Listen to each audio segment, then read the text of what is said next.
بسم اللہ الرحمن الرحیم۔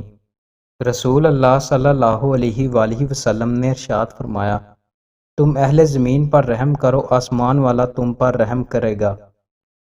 حضرت انس رضی اللہ تعالیٰ عنہ سے روایت ہے کہ رسول اللہ صلی اللہ علیہ وآلہ وسلم یوں فرمایا کرتے، اے اللہ، میں نکمے پن، بے جاسوسی، شدید بڑھاپے، کنجوسی اور بزدلی سے تیری پناہ میں آتا ہوں، نیز قبر کے عذاب اور زندگی اور موت کے فتنے سے تیری پناہ مانگتا ہوں۔ رسول اللہ صلی اللہ علیہ وآلہ وسلم نے ارشاد فرمایا، امیری یہ نہیں ہے کہ سامان زیادہ ہو، بلکہ امیری یہ ہے کہ دل غنی ہو۔ رسول اللہ صلی اللہ علیہ وآلہ وسلم نے ارشاد فرمایا، جس نے مجھے اپنے دونوں پاؤں کے درمیان یعنی شرمگاہ کی اور اپنے دونوں جبڑوں کے درمیان یعنی زبان کی ضمانت دے دی تو میں اسے جنت میں جانے کا بھروسہ دلاتا ہوں۔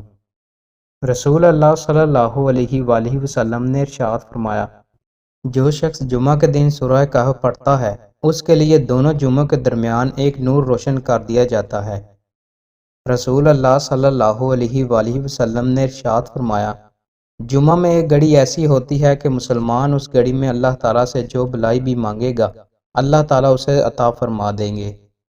رسول اللہ صلی اللہ علیہ وآلہ وسلم نے ارشاد فرمایا، منافقوں پر سب سے زیادہ بھاری نماز عشاء اور فجر کی نماز ہے، اور اگر انہیں ان نمازوں کے ثواب کا اندازہ ہو جاتا تو گھٹنوں کے بال چل کر آتے۔